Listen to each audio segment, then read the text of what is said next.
Welcome back to Fitness or Fiction, a podcast dedicated to cutting through the hype of the health and fitness industry. Every week, we dig into a new topic and help you wade through the real information to make solid decisions on your fitness journey. 3, 2, boom, we're live. Welcome back, sir. You ready to talk today? Yes, fitness or fiction. Today, we want to wrap our minds around injury and perhaps your mindset on how you should approach your injuries before you actually, again, it's a compounding thing of, I myself, when I experienced my injuries, I slowly but surely got more negative as it did not improve. Dealing with injury baggage. Injury baggage, Checking oneself before riggedy wrecking oneself. Yeah, and the trick with, the funny thing with injuries, too, is, the memory kind of remains. Yeah. We've talked about this concept before where you get more of what you've got. Neurologically speaking, your brain is going to run patterns it knows, and that's why you want to make sure that your inputs are good. And that's not just, movement-wise. We're talking about things that you consume. For a lot of people, things like social media. Does that make you feel good or bad? And I'm actually indifferent towards the whole concept. It's not anything. It's just there. It's how does it make you feel? Mm-hmm.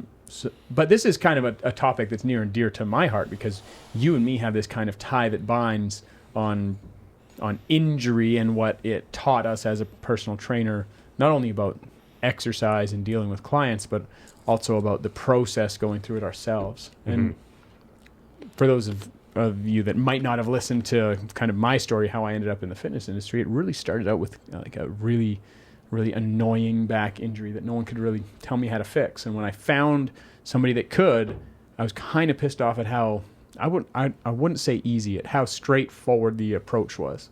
It's like, why doesn't anybody else know this? Yeah. And so I think it's really important, as we were talking about, what do people need to hear? You and I both have a lot of clients that have a variety of things to overcome. Mm-hmm.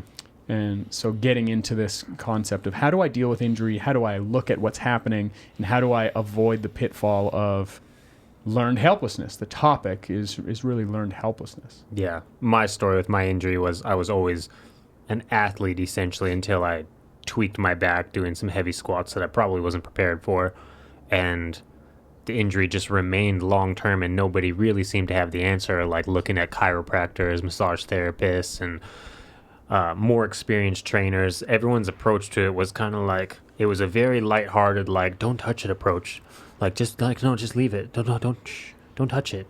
And that, in my opinion, was one of the worst things for it because it just got worse.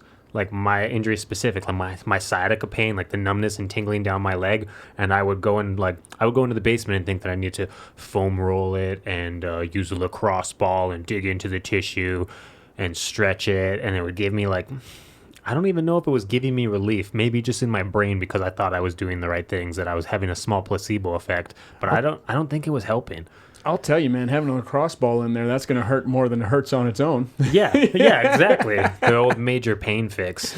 Yeah, exactly. Break the baby finger. You won't think about the other thing. So yeah, I started working with you. You kind of bumped into me and said that you'd fix it, and we started moving, and your approach was very much of the mindset of we need to we need to move again, and we need to teach him that it's okay to move again. Yeah. And he's not going to learn that unless he actually does it.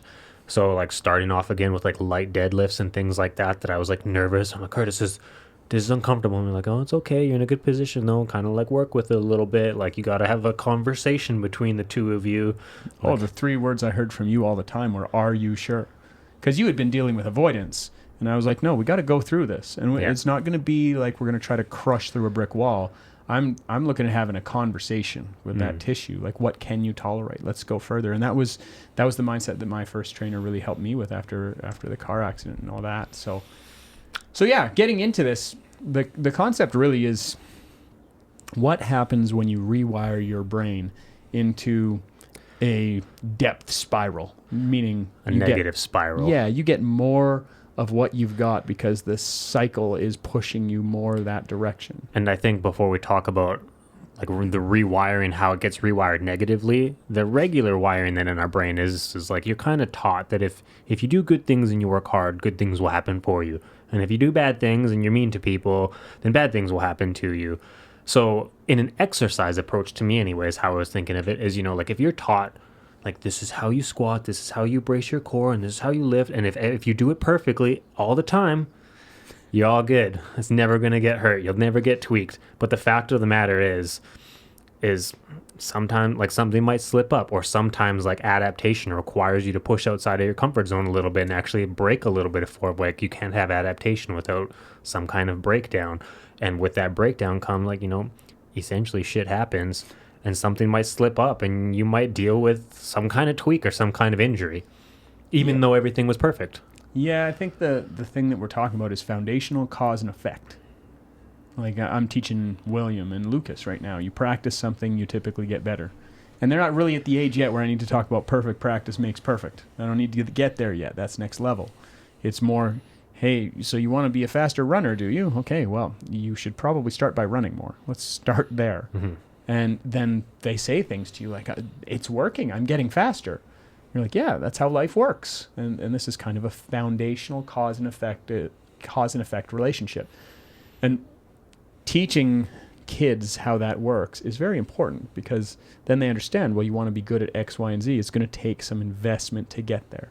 And the amount invested typically lines up with the outcome. Typically, not always. But that's a foundational relationship. But then you have somebody that gets injured, has some sort of unexplained autoimmunity issue, has challenges with their weight or self-image or a variety of these things. But today we're focusing on more the injury side. It's like, well, I've had this, and I've had this for a long time. Then they start getting to this point where it's like, well, I've tried everything, and nothing's working. I'm going to give up. Yeah. So that kind of, I think, again, for me, you're doing all the right things, but then you get injured anyways. So that kind of tweaks your brain. And I think that makes people a little bit more cautious, being like, oh, I was doing all the right things, I think. And then they can kind of personalize the issue. So if you have somebody who's doing like decent squats, decent deadlifts, or just decent technique in general, and they hurt themselves, they might personalize and think that, oh, it's me, it's my body. My body wasn't built to squat. I wasn't built to deadlift. Oh, my hips are too long, or I'm too tight, or whatever the case may be. So with this concept of learned helplessness, it's like essentially like you train yourself to be helpless. You train yourself to give up. And that's, again, you did all the right things, but you still got knocked down. So the first P is personalizing it, being like, it's me. I'm the one that got screwed up. Yeah, so I think it's the easiest way to say what learned helplessness is. It's when you put in what are the perceived right steps and the outcome is the opposite, whereas you're still going the direction you don't want to go. Yeah. So it was hard for me dealing with my injury when I personalized it as well, because I went through these 3 Ps. The first one is personalized. I felt I was the only trainer in the club who had a tweaked back. And then I felt like I was training clients who were deadlifting more than me, and I couldn't show them how to do it, and it felt terrible to be like, guys, I can't help you clean the bar up because my back smokes, so you got to do it. I'm like, man, why am I the only trainer? Like, I must not know what I'm doing. I'm screwed up. So, yeah, the 3 Ps we're going to talk about is to any trauma. Like this. Yes. This is from a book called Plan B. I ran into it first. But you'll run into it in books by Henry Cloud, and you'll see it in a variety of places. But after my diagnosis, I was looking into how to deal with challenges, and Plan B was a book where this lady's husband had a sudden heart attack, and she was left with two kids, and she had a really challenging career in the first place, like a really high level career. And so she started talking about the 3 Ps of trauma, and the first one is personalization, where it's it's my fault, so this must be because I did X, Y, and Z. Why do I deserve this? Those sort of concepts. And then you'll deal with pervasiveness, which is like, well, this sucks, so everything sucks. Like with the back injury, you'd be like, well, my back hurts, so I can't do anything. All of life sucks. I'm always in pain. Yeah, to that point, I 100% experienced that as well. Personally, I can't speak for yours, but I reached a point where the trainers, like, I started slowing my workouts down. I wasn't even lifting as much anymore. And the guys were like, Steve Chambers at the club was like, yo, Eric, bro, you got to do something, man. I was like, wow, my back hurts, Steve. He's like, well, just bench press then, man. Like, go and bench and do arms. And I'm like, well, my back hurts when I bench press too, though. Like, I feel it, you know what I mean? Because my core is trying to stabilize and brace. I'm like, but everything sucks now. All of my workout sucks because my one thing smoked. Like, somebody has a bum shoulder, like, my shoulder's smoked, so I can't exercise. That's right. And they won't do legs, they won't do core, no mobility, like just cut out everything almost. Well, and pervasiveness almost always leads to the third P. So we have personalization, pervasiveness, and then the third one is this concept of permanence. This is a really interesting one because, how do you talk to somebody about permanence who their issue is not going away? Yeah. That is a different topic for another day that we can maybe talk about. But one of the things that we deal with is, okay, well, I've had back pain for 10 years. And I have multiple clients that they have back pain and they've had it for 10 years. And one of my clients, Steph O'Gara, when she came to see me, she was like, I don't think I can do anything. She was dealing with these 3 Ps in a big way, and it had become part of her personality. It was so personalized that when she was getting better, she had people telling her, hey, listen, you shouldn't do that. You're going to hurt your back. Yeah. And she's been pain-free for a part couple of her years identity. now. Yeah. And somebody will say that, and she's like, listen, I'm not that person anymore. So overcoming this stuff ends up changing the perspective of who you are for sure. But the concept of permanence, it's really important that people know, like, well, okay, let's say you do have degenerative discs, which a lot of people have degenerative discs. Welcome to all the humans. Yeah, if you're over 35, you're going to see some degenerative changes. But people hear that, and once their challenge is pathologized, then all of a sudden that almost lets this process run amok. Yeah. It's painful for me as a trainer and as a person who cares about people dealing with pain, because I know what it was like, and still know what it's like from time to time. With that permanence aspect, it's almost like a sense of giving up. It's people are like, oh, like I had my injury before I met you. I had my injury for a long time, and I saw chiros, physios. I got shockwave, Graston, IMS needles, like the whole shebang. Like you throw the kitchen sink at it and nothing was really doing anything because I wasn't moving. I was getting all these treatments done, and then I would be like, okay, take it easy now. Now I have to take it real easy and don't do anything. And reaching this point or state of permanence where it's not going to get better. It's just smoked. It's just smoked. Yeah, and the 3 words that are the worst in that phase is, I've tried everything. Yeah. When you hear that, you know what they're dealing with. They're dealing with permanence. Yeah, it's just, again, giving up. Like, just giving up. So I wanted to, these 3 Ps in this sense of learned helplessness, like I told you earlier, I learned it out of the book Boundaries for Leaders that you recommended me a long time ago. Henry Cloud, yeah. And I actually utilize it in more of a sales aspect, business aspect. I never really translated it to injuries, but like you said, it can be translated into essentially all traumas. Yeah. A lot of people, I think, identify with their traumas. So I wanted to discuss it because I think the number one way to escape this trapped thought of personalizing it, everything's wrong, it's never going to get better. The only way to break that cycle, number one for me, and what the book said anyways, was awareness. If you don't have awareness on it, if you're not aware there's a problem, how are you going to fix it? It's the same as movement, man. Like, you have dysfunction at a joint. If you don't have awareness of or sensation of that area, you can't fix it. If you don't have awareness of what issue it is you need to deal with or a strategy identified, how can you fix it? This fits in perfectly with movement. Awareness is kind of where it starts. Yeah. And so the question would be, how do you identify that you're dealing with these 3 things? So just go through the 3 Ps. How do you identify that you're dealing with personalization, for example? Yeah.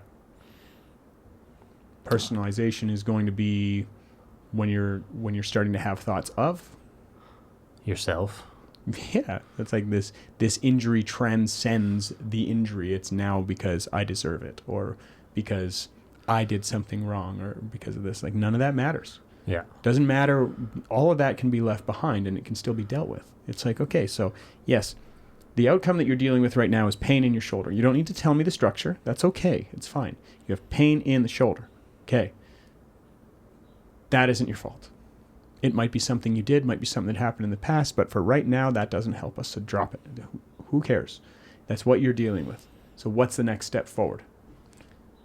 And then it comes into the other 2 aspects. If that's the personalization, what's the concept for pervasiveness? How would somebody recognize that they're dealing with that?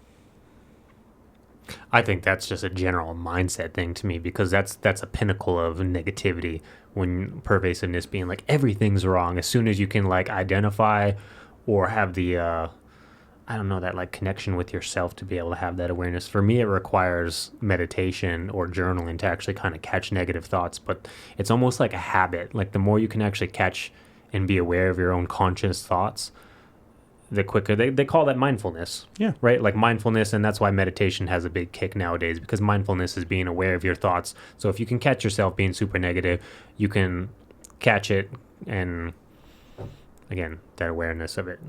Yeah, well, and the other concept would be, what can I do? Yeah. Like for me, I don't have as an option to go for a run today for my workout. Mm-hmm. If that was something I focused on, I'd feel really upset. It would be something that would really beat me up, because I don't have that. It's not an option. Yeah.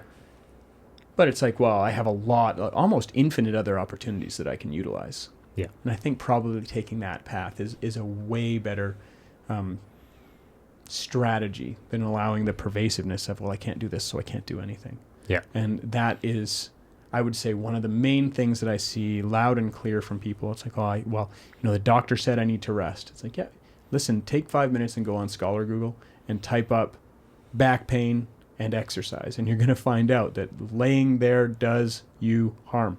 Yeah. It's not going to help you get better. So no, that's not an option. So what can you do? Let's start there. Yeah. Right. And I think a lot of people have a hard time even just starting there. Even when you say it right now, it's still hard, not for me to grasp it. It's so simple. It's simple, but not easy. Yeah. It's one of those things that, to battle that in a lot of situations where you're starting to feel overwhelmed, like nothing's going well, to just like, they call it, actually in the book that I read, I didn't keep it in these summarized notes, but it was called the control and divide exercise. Yeah. It's like divide. Okay, well, let's control the situation. Let's divide up the crap that you can't do, and let's divide up the crap you can do. And now crumple up the list that you can't do because you don't need it, and look at the stuff that you can do, and then get after it. And that goes for, like you said, all traumas. Like, even thinking here, like on the fly, like finances. If somebody's struggling financially, like, oh, it's because of this bill and this and this and this and this and this, cool. But what can you do? Yeah. Well, like, there's a guy named, I think it's Mike Lipkin, that he has all these Lipkinisms of things that he talks about. And he's like, yeah, kill King Kong when he's a baby.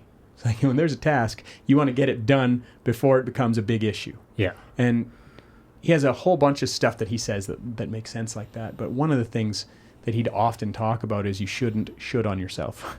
Yeah. It's like, well, I should have, I could have. And it's like, no, listen, the situation that you're in right now, we don't need to talk about all the causality unless it's going to help you making decisions going forward. Mm-hmm. For right now, what can you control? Well, I can control, in the financial aspect, I can control my spending right now. And some people can control their income a little bit. Yeah. It's like, okay, so let's start with those two things. What are you going to do to move the right direction? Yeah. And with fitness, this is what I see often. It's really easy to go and do a bunch of courses and say, well, here's the best stuff to do, and here's how you execute perfectly. It's like, listen, if I have an option between nothing and something, the answer is something, because I care about people and I care about progress for them. So what's something that I can do today that I will do today? Mm-hmm. It's going to get you way further than going down this spiral of, well, I do this and it's supposed to make me better, but it hurts. It's like, cool, so maybe don't do that. Yeah. I know it sounds dumb. And to your point, some stuff that sounds simple is far from easy. And I get that. But getting out of this spiral is like, okay, well, it's not my fault, but I can probably set up some decisions that I can make going forward that are going to help rather than hinder. Beautiful. Then I know that this is not going to impact everything. So what are the parts of this that I can actually still engage with the world that I want? And that deals with that pervasiveness. And then the permanence thing is like, well, if I continually take these right steps, then what I'm going to see is results in the right direction or an idea that doesn't work, which is why when I take on a new client that's having a lot of pain or dysfunction that they've had for a long time, I say, listen, I'm not going to tell you that I can fix you. I'm going to tell you that I'm going to take you along the pathway to getting better, because that's my goal. So I'm going to identify, here's our strategy right now, and then we're going to check in to see if that's getting us the right direction. And if it's not, it doesn't mean that everything's screwed. It means we've learned something that doesn't work, which is beautiful. We can step on to the next strategy as long as we've identified the strategy. Yeah. So my final notes here was like, it's like a 5-point bullet list of reversing this learned helplessness, like this pattern behavior that rewired your brain. Number 1 was like create connections. That could be in this state. It could be creating connections with new practitioners who might be beneficial or helpful towards your injury. People who know more than you, or who you trust, or who's recommended. Mm-hmm. and I think talking about red flags with those connections is maybe something we've chatted about in previous episodes. Like, how do you know that the person's actually good? Those are previous episodes you can look into. Regaining control and taking a note or awareness of those 3 Ps on how you're actually feeling. And then adding structure and accountability, exactly what you just said. I'm echoing everything. And then the 5th one was just taking that action, if you will, with accountability, support, and structure. So you can actually learn, this didn't work, perfect. We know something new now. Yeah, and I would say that like that list of 5 things is fantastic, and it all hinges around the concept of engagement. How engaged am I in making sure I'm moving forward to the next step? Because sometimes that is like the linchpin. And the linchpin is the thing that you pull out of a grenade so that it's activated and you throw it and it goes off. I love it in movies. It's important. Yeah, once you pull the pin, woo, something's going to happen. And then they put it back in right like last second. I don't even know if that's a thing. I don't think grenades work that way. You can't put the linchpin back in? I don't know. I don't think so. Maybe if you haven't leave us a comment if you're an army brat. Yeah, exactly. But yeah, engaging in the issue to make sure that you're taking the right steps forward. A lot of people will write off, I've tried everything. It's like, did you 100% engage in that? Can you say you gave that 100% effort and you followed it to the T? If the answer is no, sometimes you haven't actually ruled that puppy out. So really important. Yeah. Well, I think that's a tight little episode, at least on some people's mindset. Like, I don't know, expanding their consciousness on just like, or awareness on their injuries and to be mindful of their thoughts. Because they can get toxic real fast and take you down a rabbit hole where you just quit. You just stop. Yeah, the one thing that I would say before we get off is it doesn't really matter what's going on. If somebody wants to take away your hope, they're like, yeah, you can't change that. That's just how it is. Find somebody else. You can take a lot of things from me, but not my hope. And a lot of things with the body, they don't even know what you can accomplish if you go hard enough in a good direction. So your potential for recovery is infinitely more than people would give you credit for. Yeah. I think my final thoughts, honestly, is like anyone who's experiencing this kind of shit is like, you don't need to identify with it to the point where it becomes part of your identity. When people are like, oh, Curtis, watch your back, buddy. Got to be careful. Curtis got a back, everyone. Like, you're like moving stuff in the house. Like, oh, just announce to everyone that I'm weak and I can't do anything. Like, identifying with these issues, these injuries, a whole other topic. You are not your condition, and that is a topic for another day. I think that's a big one, yeah. Anyways, thank you for listening. We hope you guys enjoyed this little roundabout discussion on injury. Yeah. I think it's valuable for me and anyone listening. If you have anything specific you'd like us to address going forward, please drop us a comment, follow, like, subscribe, all those things, and we will see you next week. Thanks for joining us this week. We appreciate your support. If you enjoyed this episode, we'd love it if you would subscribe, follow, and throw us a like on YouTube, Spotify, or Apple Podcasts.